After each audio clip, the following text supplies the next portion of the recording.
Hey everyone, my name is Jovan and I use he, him pronouns. Welcome back to Digital ELA Live. Today we're going to go over some of the grammar questions from Practice Test A, which you took a few weeks ago. This is the last video we're going to be doing on Practice Test A, so after you watch it and review your answers, make a plan to take Practice Test B before next Friday. If you have any questions on Practice Test A that you're still confused about, don't hesitate to email us. We're going to go over questions 11 to 15, which are on pages 50 and 51. Make sure you have your notes out so you can review what you did wrong if you got the question wrong. So, question 11 asks, which sentence should follow sentence 3 to best introduce the topic of the passage? Instead of reading the whole passage, come up with the main idea like we do for reading comprehension questions. We can actually use the title, The Benefits of Indoor Plants. This is a good reminder that you don't need to come up with main ideas for grammar passages.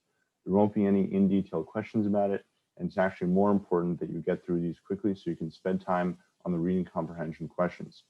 Those are a lot harder, and often you'll really have to look for text evidence while picking an answer.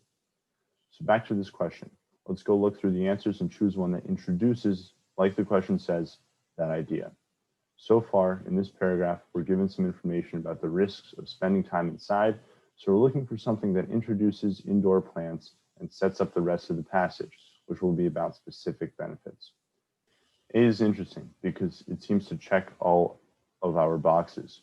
It connects the dangers of being inside to having indoor plants, but let's just make sure there are no better answers. B and C both talk about spending time outside, which isn't what the passage is about, so we can knock those off. D adds to the paragraph in a logical way, but it doesn't introduce indoor plants as our solution, so we can go back and circle A. Question 12 asks, which transition word should be added to the beginning of sentence 5? Let's go back to sentence 5 and sentence 4, since it's about the transition between those two sentences. So sentence 4 talks about photosynthesis and how it removes toxins from the air, and sentence 5 talks about how spending time away from plants makes it so people don't get those benefits. So 4 is giving a good fact, a positive thing, and sentence 5 is talking about how people don't get that thing. We're looking for a negative transition word here, connecting the positive to the negative. In our list of answers, the only negative answer choice is H. G is tempting, but we're not actually contrasting these things, we're just connecting them. Question 13 asks, which sentence could best follow sentence 13 to support the ideas in the third paragraph? Sentences 11 through 14. Again, let's go back to this part of the text. If you scan over the paragraph, you can tell that it's about the psychological benefits of plants. Sentence 13 is about research that proves psychological benefits of plants, since we're looking for something to support that idea. Let's choose an answer that has some research that shows the psychological benefits of plants. Answer choice A seems to work because it describes a study that supports your idea. Let's just look through the rest of the answers again, just to make sure. B focuses more on the hotel than the study, so we can cross that off. C talks about positive benefits, but doesn't say plants. It just says natural elements. That's too vague, so we can cross it off. D is just about noise, so we can cross that one off too.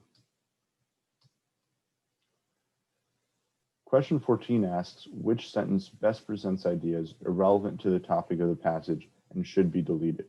Like we said before, we don't really need an in-depth summary of the main idea for this type of passage. We can just use what we know from the title, and reading it over, this passage is about the benefits of plants. As we go through the answer choices, we're looking for a sentence that presents ideas that don't connect to that. Sentence 11, which is choice A, presents a really important part of the passage, the psychological benefits of plants. We can cross it off. Sentence 14, choice B, is about another benefit of indoor plants, specifically how to make best use of them. We can cross that off too. Sentence 15, choice C, is about how plants increase the well-being of people who have them, so that's another benefit. Lastly, sentence 16, choice D, is about how sitting in front of a screen isn't natural. While this sentence may fit into the passage in some way, it doesn't talk about plants at all. That would be the sentence that doesn't connect to the topic.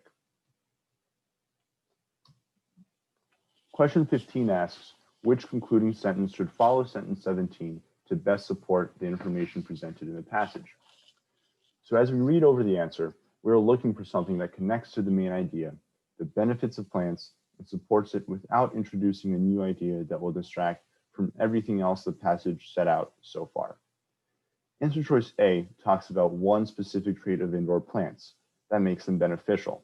This passage is about multiple, so we can cross it off.